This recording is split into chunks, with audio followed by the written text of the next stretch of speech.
That was satisfying. Ooh, I'm dripping. Yeah. Dripping with swag, dog.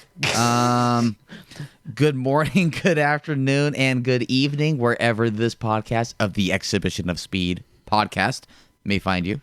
I don't have any headphones in. Justin, how am I sounding? You sound fantastic. Sick. I was just cracking open a bucked up energy, courtesy of our good buddy and assistant Jaden. Hey, bucked up sponsorship, please. Thank you. I mean, as you said earlier, Justin, Ken Block sponsored by Monster. Why can't we just get a energy drink sponsorship?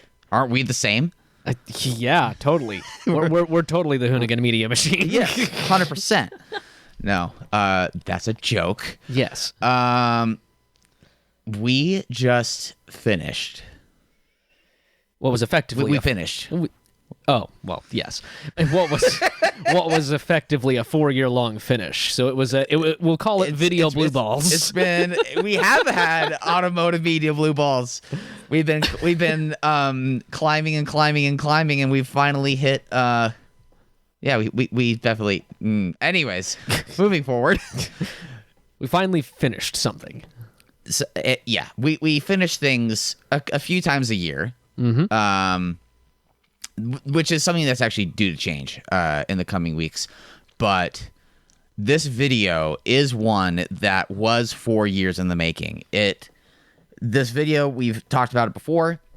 It is a comparo video, a shootout, if you will, kind of. I mean, you walk away with the preference, I walk away with the preference, but yep. Rossion Q1 and Porsche 930. We keep calling it a 930 Turbo. It's not a factory one. It's a backdate car. It's kind of a Frankenstein, really, which, it is spooky season, so I guess that works. It works.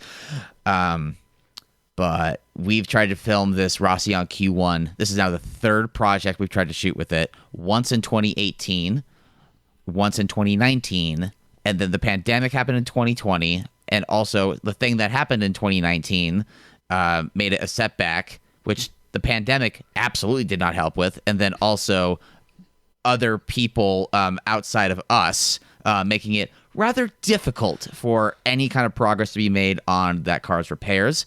Repairs that were needed were not due to anything that we had to do with. Yep. But it's been a long time coming. And the car was finally done. Like, it was down for almost 2 years during the entirety of the pandemic, effectively. Pretty much. And finally was done as far as its mechanical reparations in 2021. But then... Do you want to go over that again, by the way, for those that haven't heard? Yeah, the TLDR is in 2018, we shot it once, and we just didn't get like the actual film portion of it done. And it had a couple other little issues, but nothing that prevented it from being fully finished. Well, I flat bottomed 4 tires, which made it not great to drive. Yeah. But I flat bottomed 4 tires because boost happened kind of unexpectedly in the middle of a corner. Yeah. Where luckily nothing else was damaged. I didn't touch anything else. I just left some pretty dark skid marks on the road and some pretty dark skid marks in my pants. So the reason why that happened is because, Justin, the car in question, the Rossion, was very primitive in the way that certain things were designed, namely tuning. Namely, it basically just had turbo strapped on for dear life with no way to adequately control them from factory, no way to control fuel ratios, knock, anything going on in the engine. And so therefore, when you have a bad recipe of 10-year-old tires plus that, right, and it not being predictable about when the boost comes on, it just happens. So that kind of happened. We finished that, and then get to 2019 when we decided, okay, we're going to finish this, we're going to redo it, we reschedule with the owner, get it out there. Owner is still cool with us, by the way. Like, he still likes us. He's like down to let us shoot the car again. He's an amazing dude. Thank you, Jason. He shows up. The car has a little bit of a tick, but at that point, it really does just sound like a little valve tick. It's like whatever, possibly an exhaust manifold leak. Who knows? Nothing major at the beginning of the morning, and a few hours into filming, I notice it's starting to get a little bit louder and a little bit worse. And I noticed it too. Yeah. And we make the executive decision. Like, I felt uncomfortable with getting on it to begin with, because when the owner of a low volume very exclusive car that is also incredibly high strung, tells you there's a tick. Yeah. But he also gave the asterisk of drive it like you normally would anyway, ignore it, it's going to be fine. Yep. I was still, even though I might not have looked like I was on edge, there was still some dialogue in the back of like, should I still be doing this kind of thing? Yeah. Which I kind of ignored. And honestly, that's fair. That tick really could have been anything, to be honest, Sure. at the beginning. But as we noticed it got worse, we made a call to like, okay, let's try to ferry the car home. He's about, at that point, he was about an hour and a half away from home. Yeah. So we start making our way back home, and on the freeway, it finally goes kaput. Well, we called it early. We were because the tick was getting worse and worse and worse and worse. Well, and that's why I said we started making the hour and a half trek home. Right, You yeah. know, and it about 30 minutes into that, it called it quits and spun a bearing. Poof. Yes. So we helped him get a tow truck. My house was only about 20 minutes from where it broke down. Right. So we just decided, okay, until he can figure out where the best place to drop the car off is, because again, this is like a car that doesn't have a shop you can send it to. We'll just drop it. I have a garage. We can just drop it at my house. So it lived in my house for about 2 months. And How did that feel? oh, it was awesome. Just go walk out anytime and just look at it. And he got in touch with the insurance and a bunch of other things. It went to a first shop, and I kind of helped it get there, made sure it got there safely. First shop said, oh yeah, 10 grand just to tear apart the motor. That's not fix it. That's 10 grand just to figure out what went wrong. Just to look at it. And so obviously the owner said, screw that. That's ridiculous in every way. Yeah. It then went to another shop where they had the initial pull the engine out, pull everything apart, figure out what went wrong. That's when we found out that it span a bearing, and went through the lengthy process of that point of trying to figure out many different things at once. So number one, these components aren't off the shelf. We have to have a couple of them more or less custom made. Wait, you can't just like walk into a Napa and buy parts for Rossion. Actually, funny thing, you really can't, because even the state of Utah, as I've mentioned before, he had to like input it into the database because it's not just a regular car they can look up on a list. What kind of kit car is this? Exactly. So they basically compiled a parts list at that shop, but it went to a different shop to actually assemble the engine and do stuff. In the process of that, the clutch got lost, so they had to have a custom-made clutch. That was kind of lost. Yeah, that was kind of the first thing that happened, and there was about this 6-month gap of like, where's the clutch, and nobody ever found it, and getting custom forged pistons and rods and all these other components together to start reassembling this car. And in the process at shop number 2, it had the windows left down, it was parked out in a field, it was backed into many other delays associated with it, just like miscommunication, saying it'll get done and then it doesn't. Tons of shit happened, and I'm really just going to breeze over this because it's an absolute clusterfuck. How much Jason dealt with trying to figure out, is my car going to be ready in 2020? Spoiler alert, it wasn't. Yeah, and like the thing, you have to put so much trust in a mechanic. Like when you hand over a car, you are trusting that the car will be taken care of while it's in the care of somebody else. Yep. And get worked on.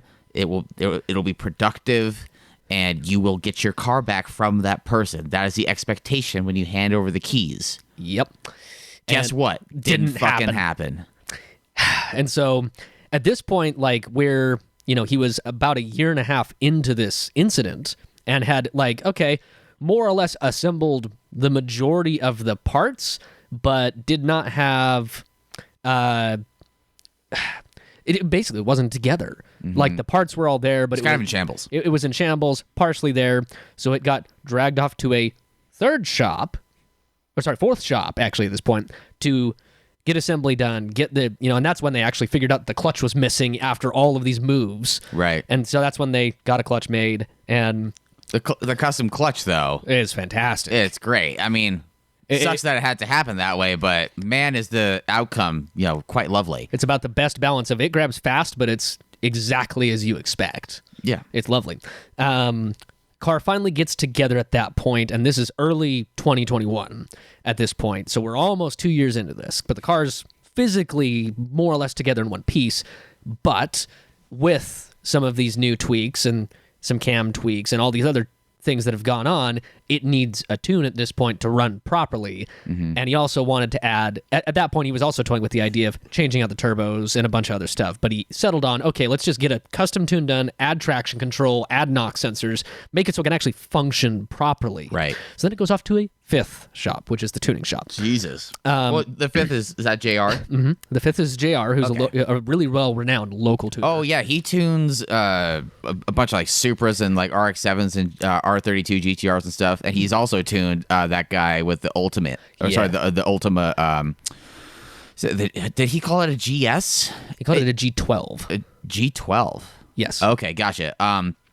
For those that are in the Utah area that have been to, say, Park City Cars and Coffee, he also went on Cars for Kids. Yeah, he took it on Cars for Kids. That's crazy. Wow. It's a 2JZ Ultima that was making, 1,200 horse? Yeah. And what was actually quite interesting, and you can see this if you've seen the car, the turbo is mounted in a place, and it's mounted in a way that it's actually a hot swappable turbo. With two V-bands, so you can just undo a couple lines, undo a couple clamps, throw a street or a race turbo on, and call it good. Yeah, which is awesome. Crazy. Yeah. So it ends up at, car finally ends up at his shop. He develops a custom tune for it. There's a couple months back and forth of tweaking and tuning and engine break-in. And quite a bit. But finally, in late 2021 at this point, to the point where Jason's like, I'm not going to be driving it much anymore because it's basically winter. The car is actually ready. Right. But, at that point, we probably weren't going to be able to schedule something. So he was basically like, okay, cool, break-in's done. I'm going to take it to like 2 shows this year, put it away for the winter. On the way to the first show. The first show? The first show. Yeah, like the first on show. The way. After, keep in mind, this is already after getting it repaired from the incident at shop number 3, where it was slightly backed into and had a little incident with the tow truck. Cracked a lens for the headlight, right? And the front clam a little bit. So it had already just been repaired from the body shop in the middle of all this as well. He's on the way to the show, and a lady in front of him pulls off to the right like she's going to pull over, and then immediately turns left to make a U-turn, and he lightly T-bones her. Yeah. Which, him being the nice person he is, he's like, I got out, I was pissed, and then the second I saw she had a kid, I was like, okay. Yeah. Is everybody okay? Yeah. Reel it in. So, but got all that done. That was another, 4-month fight to get the car redone and insurance and all the normal things you deal with in a car accident times by about 3 or 4, because this is, can you imagine calling your insurance, hey, I accidentally hit a Rossion. A what? Excuse me? What's that? Yeah. That sounds expensive. Yes. It is. Yes, it is. Because it's fiberglass and bespoke. That finally gets done, and we finally touch base. The car's functioning in early this year, and we know it's on the ground and functional. And we're like, okay, after 3 years at this point. Yeah. From inception of the bearing spinning to now, after 2 body shop visits, 5 different shop visits, a custom tune, and God knows Timbuktu amount of money, time, and custom parts, the car's finally broken in and moving and in one piece. And it's in great shape now. Yes. Day one, when we formulated the idea for this project and included the Porsche because both of these cars were both relatively the same weight, sort of the same power, really manually driven, scary cars. Yeah. Well, and engines in places that you normally don't expect engines to be. Mm-hmm. One of which being more conventional than the other, but the other one, Porsche 911 being an air-cooled 911, with it being an older car, is further out the rear than, say, a 992. Yes. So it's a bit more of a handful in order to, get it around the corner safely. Mm-hmm. So we formulate this idea, and we meet up on day 1, which is Porsche. We go through all that. It goes great. The car runs great, and it's really enjoyable. We still have our typical GoPro issues. Yeah, typical GoPro issues, dealing with normal issues that we deal with, but overall, shoot goes good. Yeah. Day 2 was okay, we're meeting up finally for this car. We're gonna get it fucking done. And we didn't, at that point, although we knew all the stuff that I just relayed and what the car had been through, we didn't know what the end result of that was. Right, because so much has now changed. It's not like, I put some coilovers on, or, I just adjusted my suspension, or, I got new tires, or, hey, check out these new brake pads I did. It's a whole new experience, new clutch. I mean, the engine's been rebuilt. The turbos are the previous turbos, but I mean, it actually has traction control now that we never touched it. Oh, yeah. Like it stayed on the entire time and it worked fine, I guess. I never saw a light come on or anything, but Yeah, it seemed to work fine. And then, two other things I forgot to mention. It got new brakes in the middle of all this as well because there happened Brakes to be were good. because Yeah. they happened to be a set laying around that he happened to buy, and the steering rack got snapped in the incident where he T-boned the lady. So that also got replaced. Yeah. So like, But then also later, the screws, you said the bolts for that started to back out recently, like when we had the car. like when we were on our shoot, so it was Yeah. actively still trying to kill itself. Anyways, so after all of this is said and done, when the car's effectively a completely different car underneath. Yeah. Oh, and a spoiler got added on the rear, which is a pretty cool, like a fully adjustable, actual legit spoiler. I mentioned this on the podcast before, I think, but I was worried about how it was going to look, and so we saw it today, and it looked the business. It was great. It fortunately he chose well. Yeah. Carbon spoiler that's paint matched as well. So it looks great. Yeah. I think I can speak for the both of us when I say that thank God we weren't let down. Like that, the car. No, we weren't. That car had a character arc of a transformation because, and you'll see this in the video. I go into a little more detail about like how I felt. It felt like the car grew up, still crazy, but like it actually learned things and it functioned the way you would do it, albeit still scary. And it was such a huge difference from time 1 to time 2, even though the car technically is the same mean time 2 to displacement. time 3? Sorry, time 2 to time 3. So even though the car was technically the same displacement, engine, and all these other things. Right. Like on paper, it's a fairly similar car, but it felt completely different. And I mean, it sold me on the car even more, and I think it even sold you a lot more than the initial times. Like, I mean, go ahead. Sorry to cut you off, but the first time I drove it, it scared the shit out of me because it did try to like bite me. Yeah. Like legitimately. I drove it the second time, back in 2019, and I was tedious and anxious about the car, just because of how fast it was, and like we were in East Canyon, like, fuck, how like are we gonna be able to get the potential that we need out of this car? Yeah. And I recorded my own little bit with Justin riding side saddle. It's not part of like the big video that we're doing. We'll post it like maybe in a week or something after, just as like a post promo. But you and I both grew up as people in between the first time that we drove it and now, whether it be personal stuff with our own lives, with the pandemic, with work stuff, with relationships, all of that, home ownership. The channel in general. The channel in general, monetizing. We have to start a business for that and go through, set up this podcast even, and all this other stuff. So with the transformation of the car, kind of almost aligning with our own personal transformations and our own growing up, reflected it reflected words is tough. It reflected very clearly to me in the moment. Yeah. And I felt like I appreciated the car more now than I did back 4 years ago, for both seeing what the car had gone through and also what I've gone through as well. And what the car can actually do, because before it was like, we're way better drivers now than we were. Yeah, and back then it was hard to even tell what the car was capable of because of how many combination of issues and just how twitchy and unpredictable it was. I kind of want to drive it through East Canyon again, though. Yeah. Like next year. If Jason wants to do that, as another like form of redemption, or like just to hang out. Yeah. We don't need to have cameras present, but No, because I do think we'd have a lot better experience on that road now that it is the way it is. Cascade? No, I'm talking East Canyon. Oh, yeah. Yeah. I mean, there are places where we've grown to know, like, okay, don't take that line, because there's actually a corner in East Canyon that you and I endearingly call Rossion Jump. Yeah, there's a little dip on the... It's at an apex. Yep, and that's going westward on the road, so got inwards towards downhill the towards Salt Lake. And it's a decent enough bump that a car like that, it upsets the car. Yep. But hey, I mean, at least the tires aren't 10 years old. Yeah.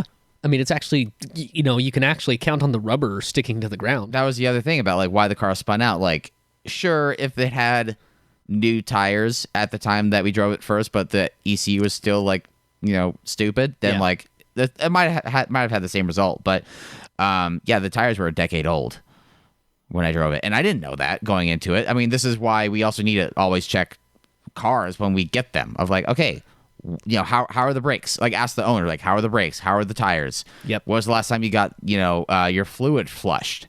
Like that kind of thing. Like we do need to be thorough and ask questions because we're taking our lives and other people's lives into our own hands and into the hands of the owners of these cars. Mm-hmm. So it is a very serious thing. But the car rules.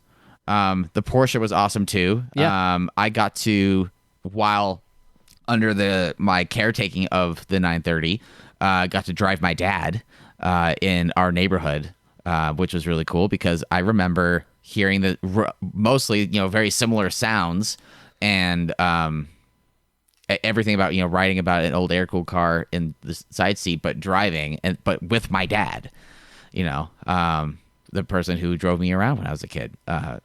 In a Porsche. In a very similar kind of car, like going and taking our golf trips that we would go down to Moab in the heat of the summer in a 964. I think a lot of people now will be like, oh, will you take an air-cooled car like when it's like 105 degrees in the desert, like hours from home? Like, yeah, why not? Because it worked fine. Like those cars worked great. Mm-hmm. Or like, dad taking me to school or picking me up from school or, going on, dinner drives like from Park City down to Salt Lake. Like I'd ride in the back. My mom would be up front. My dad would be driving and we'd go, I don't know, to like, to some restaurants in Salt Lake. I remember those things. There's a core reason why I'm into cars in the first place. So to have kind of, flip the tables a bit or how the turntables, Yep. words of stuff. I'm kind of tired. I'm recouping with an energy drink, so please forgive me. But it was just so much more validation than I could have ever, imagined. So thank you to the owner of that as well. I mean, same owner that provided us with a minty Black NSX. Black 92 NSX. So yeah, that was pretty cool too. I know, getting to see like the extent of his collection because he does have quite a collection, and that's a good breadth. Like you go from a backdate 930 quote unquote turbo to a 91 NSX. He also has a replica Eleanor and he has an end of run 3.2 Carrera, so it's an 89, but it still has the 5-speed G50 gearbox. It's guards red. It has the turbo tail. It's the business. I've driven it before, and it's great. And then he has a couple BMWs. He has his... he has one BMW. Is it just one? He has a BMW motorcycle. Yeah, gotcha. He has an F80 M3 with a stick, which is cool. What else does he have? Does he still have that Golf R? Yes. The Mark 6 Golf R. Boxster. Boxster, yeah. Limited edition Boxster, which is cool, too. Anyways, we don't need to completely give away all that stuff, but... Yeah.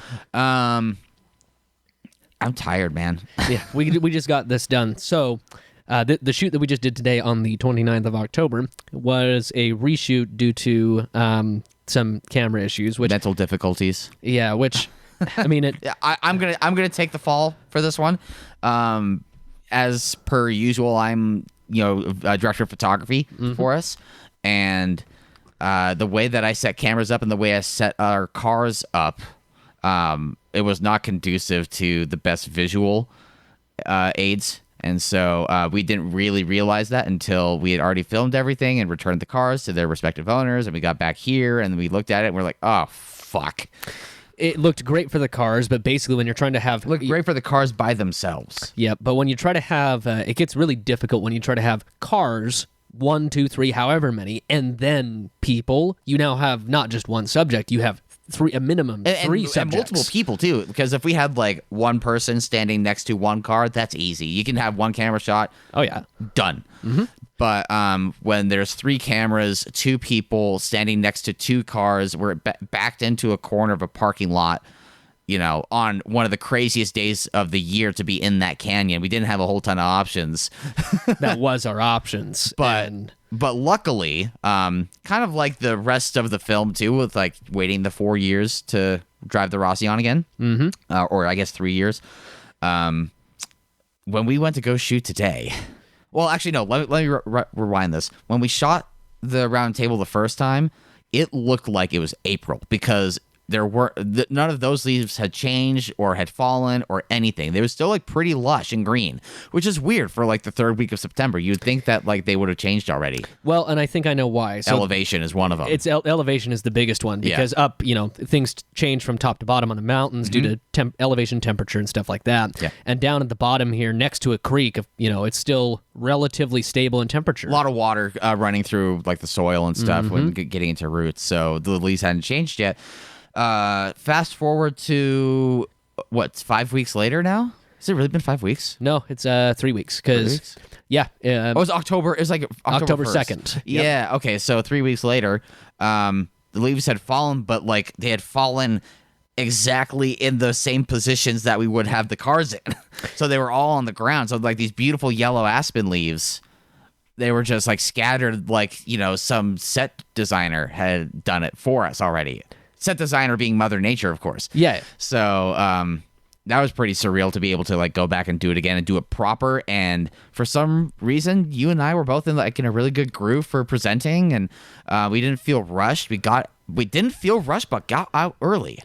Yeah. So like sometimes when you're on shoots, it can go both ways. You either feel like, oh my God, time is dragging, or oh my God, where did all the time go? Both happen all the time. So you kind of have to constantly pay attention to time to have a relative. You do. And when we filmed this last time, fortunately, we did already have an idea that it probably would be fairly quick when we filmed the round table the first time, because it was only about 2.5 hours, and that was with having to move once to like let somebody out of a parking stall where one of our cameras was set up. But then that also screwed up the shot because we didn't quite set it back the way it was. Or that we thought it was. And so, we arrived at this parking lot at 9 and we're done packing up and almost packed up by 10:45. And which is nuts. And we were able to shoot the shit for like a half hour with a dude that showed up, talked about the cars and, with the owners. And yeah. So that was really nice because then the goal is to get this video out on Halloween. That's part of the joke of this video, as you will see, because the video will actually launch the day before this podcast does. The podcast actually, this podcast is going live on Halloween. Yes. So the point of this video is trying to get it out by Halloween. Like, put two and two together. That's pretty funny. Yeah. And so we wanted to still hit that deadline any way possible. And we had a weekend to do it. But getting done as early as we did and being able to just get the cars back, get everything there. And, the fact that we were able to just pick up one of the cars, the Porsche was actually supposed to be getting worked on. So like that's a whole thing. Go ahead. Yeah, okay. So the thing about the Porsche, especially more towards the end of this project, so this gearbox is from 1977. I don't know if the synchros are original. I don't know how much of this transmission is original. The synchros are, they've become less and less happy. They're period correct, we'll put it that way. Sure. Excuse my burp. That's not very good radio, but yes. So it's not that the car's undrivable because you can use it as a personal transportation pod. Yep. Absolutely. I got stuck in a bunch of rush hour yesterday afternoon because I picked the car up at Morris Brothers, which is an mostly air-cooled Volkswagen and Porsche mechanic shop in Murray, like the south end of Murray, like almost Sandy. Picked the car up there, drove up to the camera rental place where I picked up a couple tripods and a lens, realized I didn't have my wallet.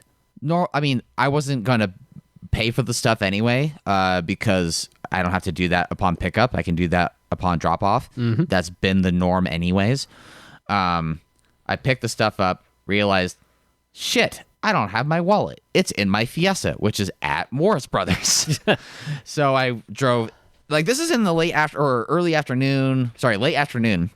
when like rush hour is happening. So I already got stuck in rush hour trying to get out of Morris Brothers and got stuck in traffic trying to get into downtown Salt Lake. Then had to leave downtown Salt Lake to get stuck in more traffic on the freeway going south and also by Morris Brothers, pick up my wallet, then get stuck in more rush hour when I got back on the freeway again, and also when I got back into downtown to go home. It was like an hour and a half of like I actually felt like I was in California. I actually did. Yeah. Which was kind of stressful considering all 3 pedals are floor mounted, clutches not like heavy, but like it's not my Fiesta. It's not the easiest. No. So my left leg definitely got a workout yesterday. But so the synchros, when I drop the car off on Monday, however I'm going to do that, I think I'm driving it to work actually. Gotcha. Yeah. When the car gets dropped off, they're just going to take care of all the synchros. They might even do a clutch. I think the owner mentioned something about a clutch. But I mean, that almost put us in a position where we didn't know if the car was going to be under the knife. Oh yeah, we didn't know or not. And I was actually the owner of the car actually called me, and he's like, "Hey, so like, nothing's gonna really happen. The car's at Morris Brothers, but like, nothing's gonna really happen to it for a while. So like, let them know you're gonna come pick it up, or I'll let them know you're coming to pick it up, and it'll be ready, and you can drop it off, or you can figure it out." Yeah. It's like, okay. Thank God. Cool. 'Cause we almost had the shoot cancel itself, basically. We were almost going to do it like a podcast, just like how we're doing now, but with cameras. Because that would have been our only option. And, Pretty much, once yeah. the transmission's out, God knows how long it's actually going to take. Oh, it's going to be months. Yeah. Yeah. So fortunately, that didn't happen. And fortunately, that also put you in the position that you had the car in your possession, which made this morning go quick and easy. It made this morning go quick and easy, and I mean, I kind of feel like a superhero because, like, when I was driving around Salt Lake, just like doing like commute stuff, like I had people in like 911 turbos, like actual turbos, and like people in like other cars like giving me like the thumbs up, like, hey, that's cool. Oh yeah. So that's always a really great feeling. And being able to like park that car in my garage, it's a real tease of like, this could be yours, Gavin. You could have one of these if you worked hard enough and pulled yourself up by your bootstraps hard enough. Really hard at this point with Porsche values. And I'm a poverty, so I'm a poor. Poverty spec Porsche, baby. I don't want that. That's how you go fucking bankrupt. I know. But yeah. So shout out to the owner of that car for making a little boy's dream come true of having an air-cooled 911 in his garage. So when I drive home tonight, actually, because I'm in Syracuse, with Justin recording this, I'll have a Fiesta ST out front. Yeah. And a 911 backdate car in your actual parking spot. Yeah, that's weird. That's a weird thought. But that, all of that, where I was getting at, is that put us in the position to get everything done beautifully today. Like, everything went smoothly. Yeah, because you met up at my place. You brought the all-track. Mm-hmm. We threw the chairs in the car. We threw the rental gear and my gear in the car. Jaden, our assistant, showed up. He hopped in the Porsche. We drove down to meet up with the Rossion owner and another friend of ours who was keeping an eye on the cameras while we were recording. And yeah, good vibes all around, man. Like, we got in there quick. We got our shit done. We didn't have any issues with like difficult lighting or anything. Stayed consistent with cloud cover the whole time. And morning light in general. It was epic. And then got back up here, and we, at this point, we'll call it a 98% done. We basically are doing this podcast in the interim between we cut and edited all the footage we shot today, put it in the video, Yep. and we exported it once, and we do a watch through with notes to check for any From beginning to end, yeah. And so we're actually going to be doing that after this, and then send it. Like, we're the fact that we're basically closing in, like we started this episode, we're basically closing in on a 4-year project, effectively, being how long we've tried to do this. Yeah, the longest that we've had before was the Audi video, where from the first phone call that you and I had, because you and I used to talk on the phone all the time, like all the time. From that first phone call to when the video went live was 6 months. Yep. I don't know. I probably messaged you on Facebook about the Rossion. And I was like, hey, I know a guy with this thing. We should go film it. Yeah, I think that was basically the extent of it. Pretty much. We first filmed it June of 2018. Mm-hmm. And now it is October of 2022. So 4 1/4. 4 1/4 years. almost half, but yeah. And actually, come to think of it, when we first tried to film and drive that car, I was in my early 20s. I'm now in my late 20s. Dude, I'm almost 30. I know. So, like, I was, at the time we tried to film it first, 23, and I'm now 27 pushing 28. If that doesn't paint the picture enough. Well, I mean, I was in my mid-20s. I was dead in the middle of my 20s, and I'm about to turn a new decade. That's weird. That's crazy. Yeah. It really doesn't feel like it's been that long. I think it does, but Yeah. Yeah. because there's been a lot of back and forth of like, oh, Jason got in another hit again or another accident again. It's like, motherfucker. And that has been the running joke of the past 4 years is how cursed the car is. And actually, speaking of curses. Well, I mentioned the GoPro problems earlier. Yep. Honestly, ever since then, it's been a hit or miss problem that we've had GoPro overheating issues, really. And granted... And it's always when I'm being filmed, too. It's never when you're being filmed. I don't know why, but for some reason... Because the Rossion curse. Yeah. The car just hated me, and now that the car got fixed and it's all dialed and good... We're good. It doesn't hate me or you anymore. Or any... I mean, who knows? It just kind of hates the world, I think it's probably indifferent towards Jason. It's like a cat, really. Kind of, yeah. Yeah. Yeah. But granted, our GoPros are all older, so it's not necessarily that surprising that they would have some sort of problems. But prior to that, we really didn't have that many problems. The problems started when we were driving back after the 2018 incident, and like we had a GoPro in a mount that was rattling like crazy, and we had intended to use that audio from the GoPro. Not knowing that it was rattly. It was rattly because my girlfriend at the time bought me I think for my birthday, this metal cage, because like metal cages, like they can take hits and they can be fine.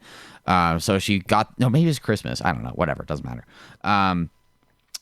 I had that, but it wasn't quite like form fitted. So there was like always at least a little bit like of vibration. If you want to use audio, you're kind of fucked.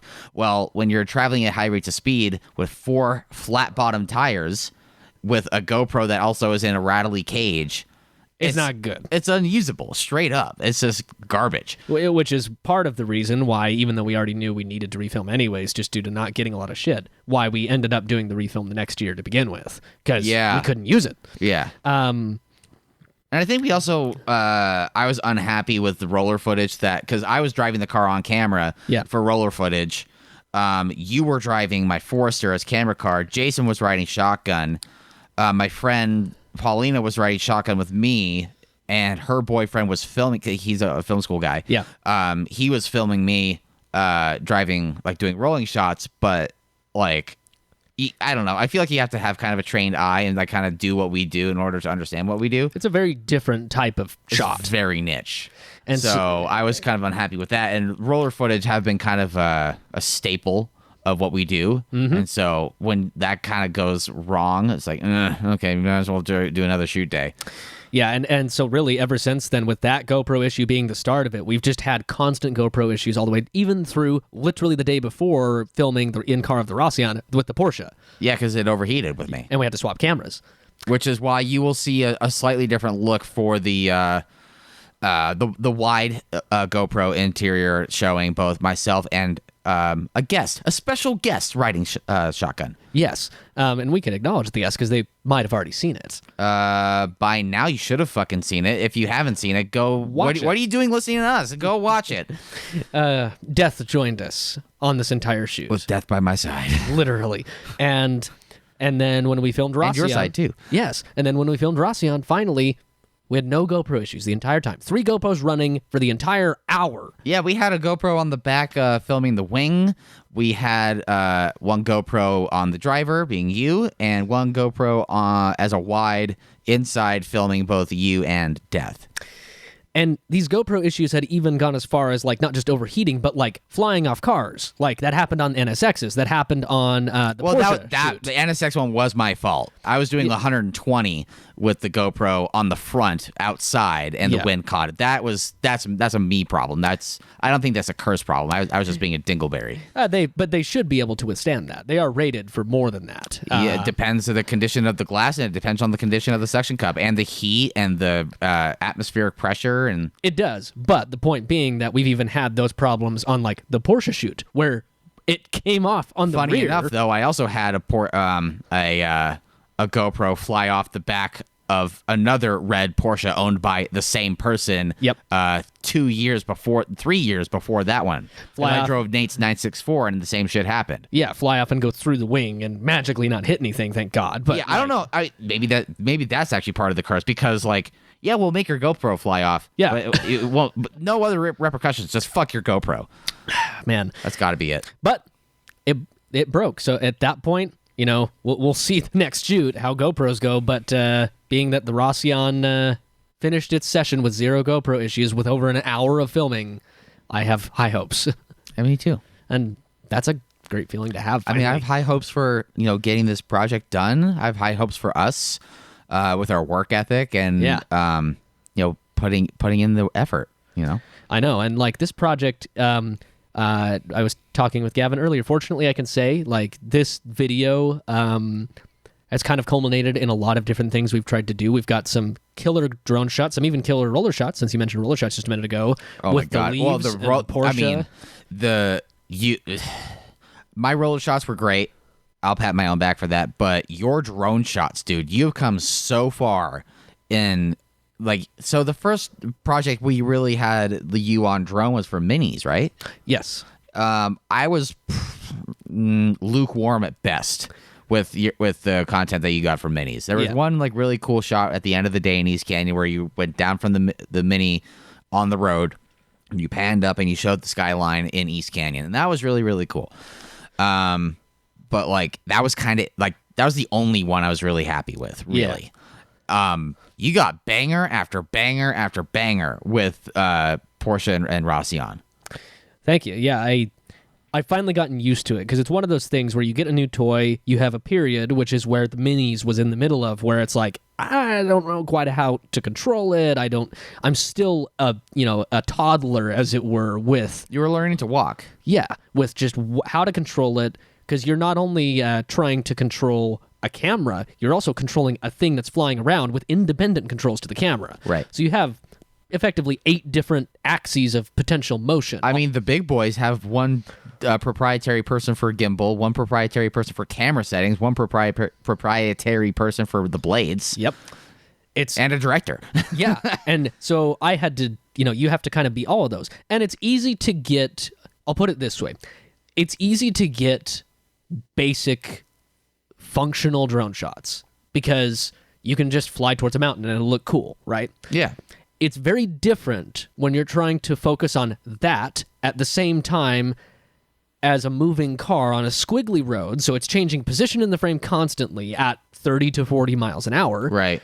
Also, trees exist. And avoid trees, and make it look like all of those are coexisting together. Right.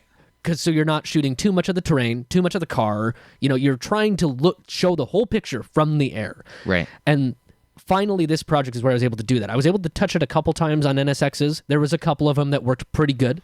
But yeah, probably with the red car. Mm-hmm. There was one that I gave you an idea and you ran with it for a blue car. Yep. Of coming up and over trees, but then tilting down to follow the car on the road. It was just a fucking great shot. This big old S curve that drops about 100 feet in elevation. Yeah, super cinematic.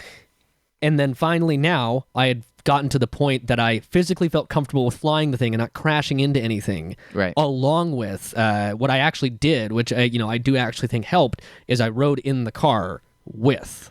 Which is hilarious because I tried to get you to do that before and you're like, I don't think I can do that. I still maintain, I don't think that would have been smart when I wasn't comfortable with the drone. Yeah. But now that you are. Now that I am, yeah. I think it was great. Because you can tell me, because you're in the car with me, be like, hey, do 25 miles an hour. Hey, you can do 40. Yep.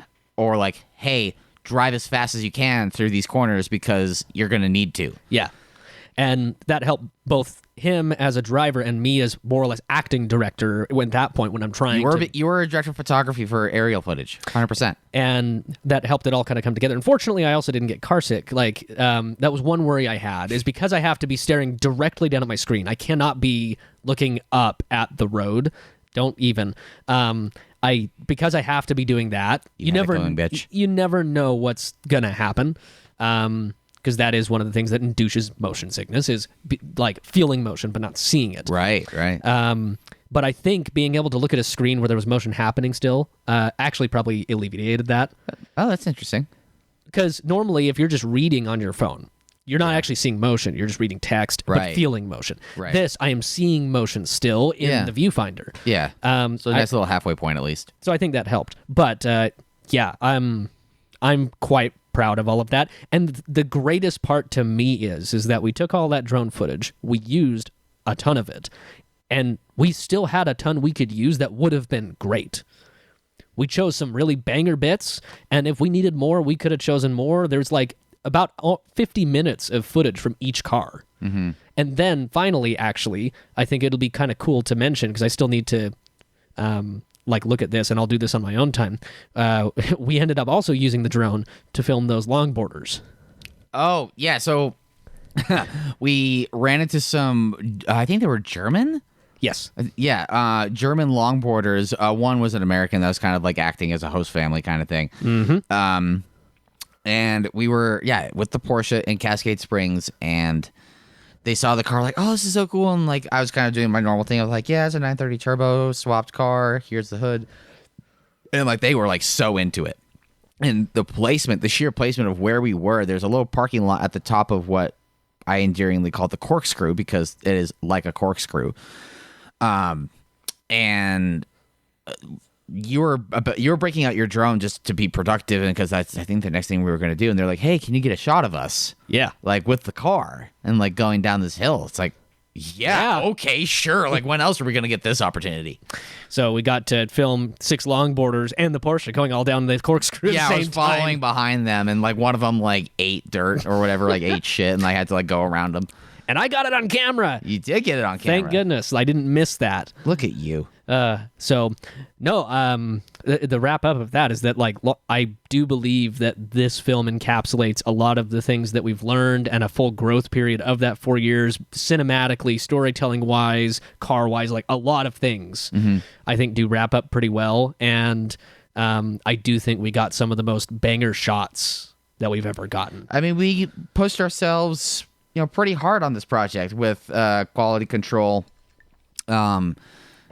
Just maintaining a level of professionalism with what we're turning out. We also made it a point to ourselves. I had to make it a point to keep things concise, keep it like not brief, but like don't bore us. Get to the chorus.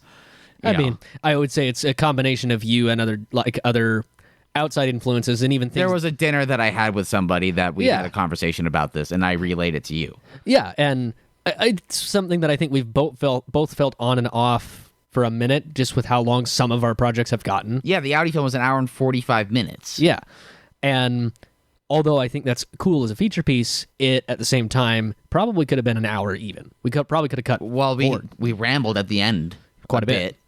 There were probably some things with like my R8 piece, things. RS5 was somewhat concise. It was about 12 minutes, I think, if I remember correctly. For 2 people talking at once, that's not terrible. Yeah. And each of our the S8, you did have to like lay down a lot of stuff though. Yeah, because it's the first. And each of those bits were about 10 minutes in car, roughly. Right. But then you had an additional 10 minutes in between each of those. Right, and I think that's probably where we could have trimmed the fat with like roundtable discussion.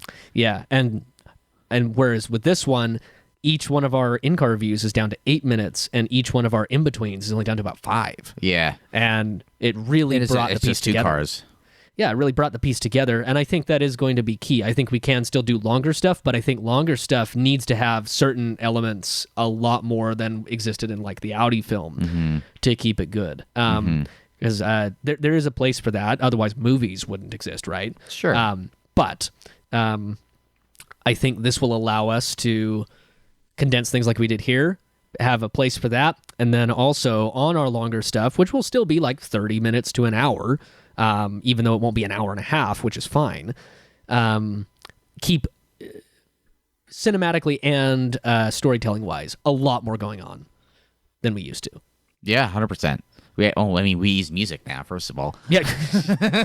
I mean, Audi's was the first that we really like pushed for music for the entire thing. And each car had a specific theme song, and that actually worked really well. It did. And You and I were like, just cheering from excitement, like when we were actually putting that together. It's like, how does this work so well? you know what's funny is ever since then, and some of them have taken a minute, ever since then, all of our intros, we've ended up finding killer songs for the intros, like that fit We got the vibe. a good one today. Yes. It's definitely keeping with the season, as it were, for the end of October. Yeah, that just has all kind of come together really well. We had a little more mystique for R32s. We had like a classic jingle type of song for the minis. We have this one, which is more for your mini. For mine was definitely more classic rock. Oh no, I'm talking about the intro, which was an entirely different song. Oh yeah, Yeah, a little bit more kind of buzzy and happy, kind of like those cars are. Right. And then this being how scary they are, spooky season. And then the Audis was a little bit more like almost documentary style. it was serious. It was definitely more serious. I mean, I sometimes still go back and watch specific parts of that film. Like sometimes I want to relive that R8 experience. I'll go back and watch that. Yeah. I'll also go back and watch the intro because I get chills sometimes of like how well that worked, and like it was definitely like a more serious documentary style thing, but like just the way the vibe with like the music, with the old classic footage from like the old racing stuff and old Audi footage and stuff. And that was the first time we'd attempted to do that. But that was the first time we did that, and also sprinkling in like our own footage, like towards the end of it, of like kind of bleeding into like, okay, now this is our own thing, and we're making our own film, and here are the cars that we have featured. I know. And the 3 times we've done that, which would be that, R32s, and Mini, actually 4, and NSXs. We've done that on 4 things now. We didn't really do that on this one, but I think you'll see, and hopefully you'll agree, this had its own feel. It was great. Yeah. But that has worked out super well, and it kind of is almost its own little trailer for the video, but it's the beginning of the video. Right. And Oh yeah. and it works. We should actually just export like that intro and just drop it tonight. Yeah. Like on our Instagram or something. Yeah, because this is about, it's pretty short. It's about 2 minutes total, I think. Yeah. So, well, cool. Well, that being said, we should probably get to watching. Yeah. And it's like 6:30. So let's dip out of here. But well, it's getting into winter. It's the end of October. Yep. We have hoodies for sale still. We have talked about them here in the past, but we have hoodies. We have hats. We were still sitting on merch. So give us money and we'll give you things in return. Yes? Transaction, yes. Yes, that's how transactions work. So hoodies are $50. Yep. We got hats for 25 20. or 20. Oh, Yep. well, look at that screaming deal. Yep. I give you best deal, Habibi. Yep. And then stickers for $3. They're 3? Yes. They're 5. 5. I'd have to check. It's been a minute since I've looked at our merch they're store. 5. But either way, they're really not bad, especially They're for a high quality sticker though. I have had one on the outside of my Fiesta going through rain and snowstorms and car washes, and like it still looks brand fucking new. Yeah, they're great. So. Fortunately, we've made an effort, and that's the reason why things aren't dirt cheap, to make sure that each of these pieces are actually quality from the Yeah, stickers. because I don't want to attach my name to just some like snake oil bullshit. No. Like fuck that. And sadly, quality costs money, for better or for worse. And Yeah. We would rather sell you that and sell you a shirt that's going to last you 10 years than sell you one that's like, oh yeah, we're a year in and it's threadbare. Right. Right. So if you look at the prices and you're like, I don't know, It's worth it. Trust me. Trust It's worth me. it. And I'm not just saying that these are. Because also, how would we look if we had a YouTube channel that was based on like the quality and integrity of a product, and then we delivered things that fall apart immediately? Yeah. Like, how bad would that look? Yeah. No. And as a final thing, all of our stuff is made locally as well. It's not an internet. We don't order off of the internet, and that's not a problem. Like, you can do that, and there's a place and time for that. But all of our stuff is like sourced from local people. Dude, Dylan is his name. Made the stickers. You have a guy locally that you stumbled upon his T-shirt business through a Mexican restaurant that's a local business. Yep. And then Which is also another local business too. Yep. And then you happen to know what's his name? Sorry, I'm spacing it. Brandon for the hats. Oh, Ben. Ben. Yeah, Ben Allred. I know him through local like drift event stuff and like Cam Auto Mag people. And so we fortunately found these local connections that are all local small businesses that are great to work with. And guess what? Local small businesses have more expenses as far as a percentage than the big ones. Oh, yeah. So we're more than happy to be supporting them versus like going out and spending cheaper money and worse, but getting worse quality in return from some huge online merchant. Right. So that being said, go buy our shit. Thank you for doing so if you already have. And also that. Yeah, thanks for supporting us. Thank you to the owners of all the vehicles that we've driven this year and that we've driven in general for supporting our passion for, please excuse me. Ooh, that was a wet one. Nice. I'm trying to have like an endearing moment, like a moment here. No, but seriously, thank you to everyone who has like supported us in some way, whether it's been devoting your time. I mean, I just called Jason, not the Rossion owner, but other Jason. Yep. Watch Jason. Last night, I hit him up on Facebook and I was like, "Hey man, what are you doing tomorrow? Can you please help me with the thing?" "Hey, thanks, bye." And he like dropped his plans for a Saturday to come help like join. Granted, it was a fun experience, but like he's also taking time to help do something for us. Yeah. And he took photos like behind the scenes. We shared photos on our Instagram, like just tonight about that stuff. So, yeah, thank you to everyone who's like devoted time, devoted energy, devoted cars, anything to us. It really does mean a lot. So, thanks for that. And go watch our video, damn it. We need the Google ad rev so I can put gas in my car. That'll be the day. It's happened before. Yes. I've needed it before. Yep. No, but seriously, thank you all for listening to this. Thank you all for watching our programs in the past and in the future as well. Thank you in advance. And we'll see you next week when we have more things to talk about. Yep. Yes? Yes. Cool. All right. Have a good night, everybody. Okay, thanks. Bye. Bye.